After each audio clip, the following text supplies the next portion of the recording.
Welcome! In this part of the training, I will be taking you on the process of sterilization of our substrate bags. You've already gone through the process of preparing the substrate bags, but this is another stage of the process. This is where you are to subject those bags to intense supply of heat. This is done to kill every living organisms, microorganisms, germs, dirt, whatsoever that are contained in the substrate, because they will not allow the mushroom spawn, which is the seed, to ramify in the bags. They would prevent the mycelium from spreading, that is ramifying. So that is why we need to subject them to intense heat. Sterilization is just one of the many ways one can remove these unwanted organisms. You can also do pasteurization. Depends on what is available to you, but it is mostly advisable to sterilize because the organisms would not be able to tolerate heat. Using this method would make your work a fruitful one. Right here in this video, I am using an iron drum, as you can see, a gas cylinder, as you can also see, and the heat source. You can decide to adopt the local way of using firewood, depending on what is available to you and looking at the cost of the materials. If gas is very expensive in your area, you might need to go for firewood. There are also the standard equipment to be used, which is called an autoclave. An autoclave is what is you find them in the laboratories, science laboratories. They are very expensive, and for one who wants to practice mushroom cultivation at home, you may not be able to afford that. But this is a substitute or an alternative to the autoclave. It does the same work perfectly. As you can see right now, this bag, this nylon and sacks are what will be used inside the tank and outside the tank for the heating process. You spread the sacks at the edge of the tank inside, because you don't want the substrate bags nylon to come in contact with the iron of the that's the iron tank, else the nylon will tear because of the heat. So you spread the sacks inside before you even add the bags. After spreading the sack, you need to put a layer, either before spreading the sack or after. You need to put something at the base of the drum to lift the substrate bag from contacting the floor of the drum of the tank. So you put some wood or iron depending on what you have. I use iron. I have some iron rod I put downwards, and then I spread a trail on top the iron. Then you add little quantity of water. The measurement would be half of the first layer of the iron drum. Looking inside the iron drum, you would see some layers, and if you don't find the layers, looking outside, you would see some layers. Divide that layer into 3 parts depending on how wide your layer may be. The essence of doing that is to be able to pour some water above the floor of the tank, and then below the trail in which you will position your substrate bags on.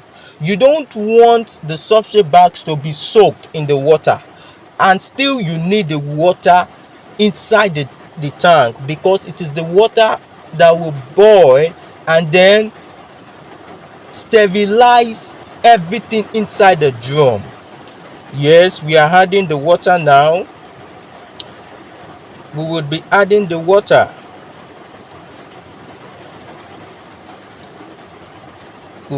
Yes, you can see. You check after adding the first portion of the water to see if it has gotten to the it has gotten to a good level in which will last in the drum, because the water shouldn't get dried before the sterilization time is up.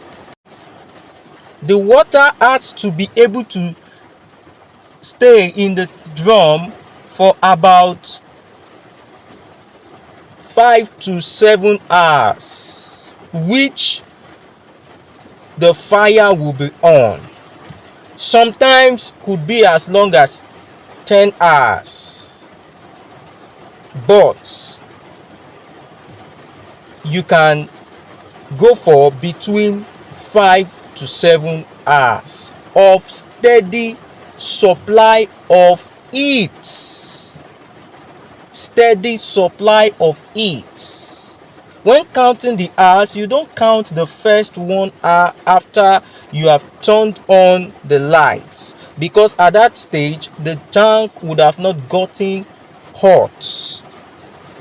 The tank will get hot only about 1 hour after you turned on the lights.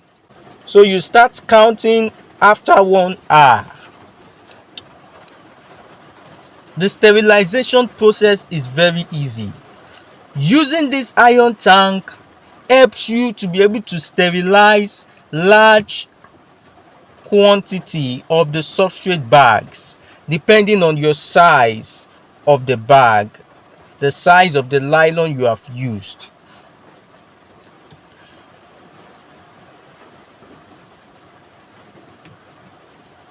The aim is to ensure that the heat spreads round to everything inside the tank.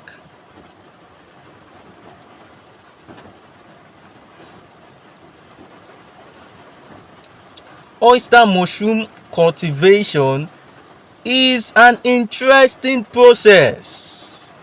You can do this at the comfort of your home, unlike the cultivation of green plants, where you need sometimes large area of land aside those into soilless farming like hydroponics.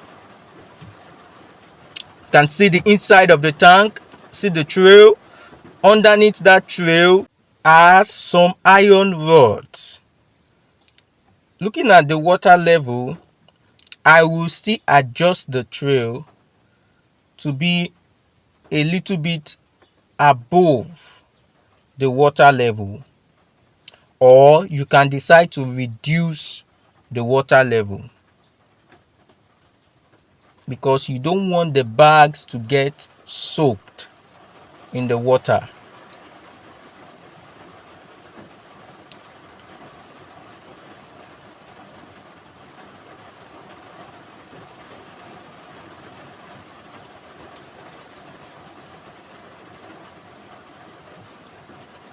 So this other bag I'm spreading inside would help to also lift the bags above the water level, and it will help to shield the bags from having contact with the iron of the tank, this body of the tank, which you must be careful about.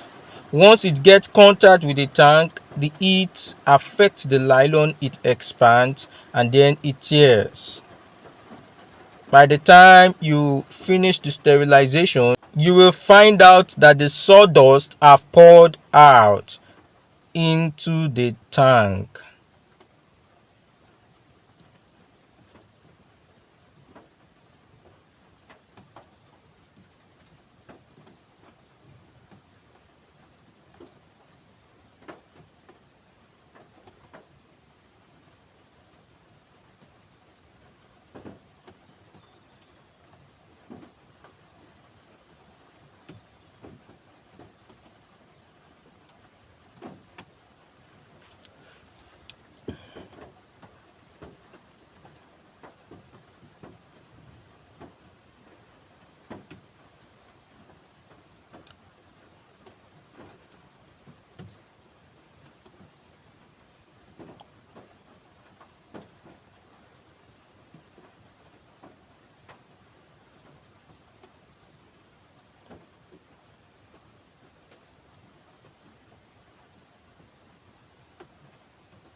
Aside using a big tank, you can also use smaller drums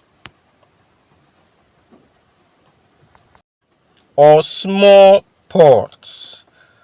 What you need is something that can withstand long hours of heat, and then you find a way to set up a stand inside it and position your bags well. I have used pots, big pots. I've used different drums, different sizes. You work with what you have available. In a situation whereby you want to produce in a very large scale, you may have to get 2, 3, or 4, 5 drums of this size or bigger than this. You set up your eating stand, and then you do the same process for everything. But it is advisable, when starting your mushroom farm, it is advisable that you start on a small scale. When you have started, you've learned from the process. Over time, you can now increase your production. By the time you start small, you will learn from your processes, your mistakes, which will help you when you go into large scale production. Right now, I'm about sealing up or closing up the tank. This must be properly done before you light the fire, or else your sterilization process will not go well.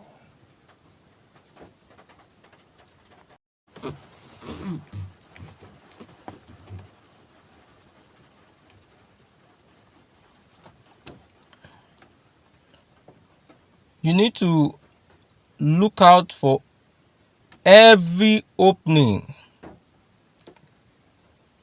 You must ensure you seal up every opening, because you want to conserve the heat. You want to see that the heat stays within the tank, and there is no point for letting out the heat from the nylon.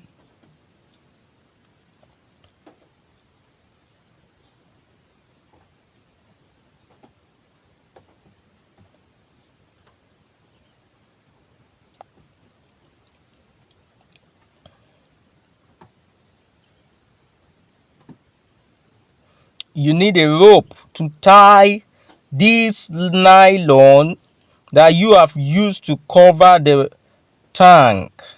You need a strong rope, not just any rope. You need a rope that can withstand it. Not an elastic kind of rope. No, you can use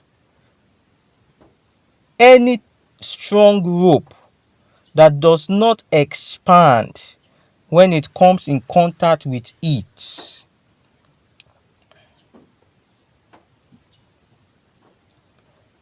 Next, you have to fold up every part of the nylon that are towards the level of the fire, that is the base of the tank.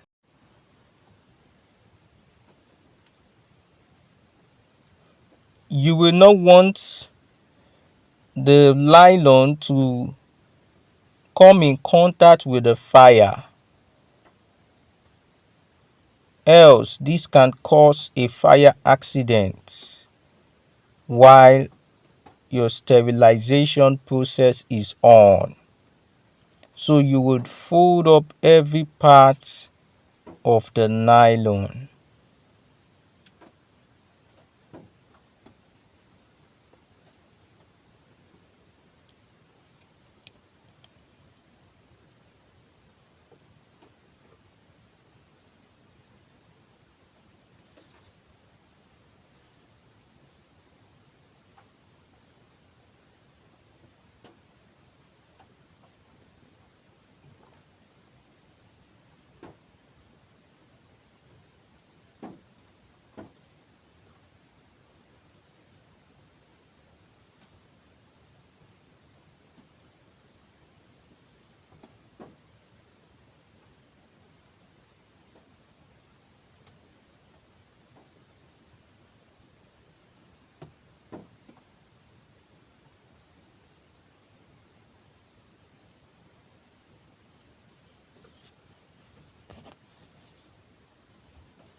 You can see the way I folded the nylon to prevent fire accidents. So right now I'm turning on the gas cylinder at the control, and you ensure you stretch the cylinder to be far from the sterilizing chamber.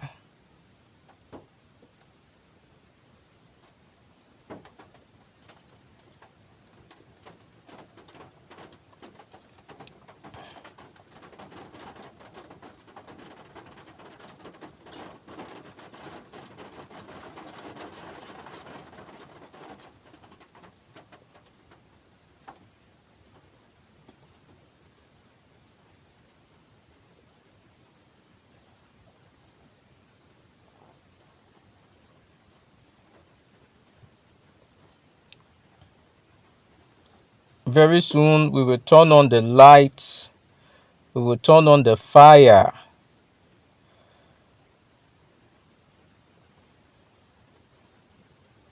Turning on the fire, you need either a long lighter that has a pointed mouth that can be stretched towards the outlet of the fire source, or you use an alternative like the one I am using. That is a folded newspaper which I dipped into a bottle of kerosene.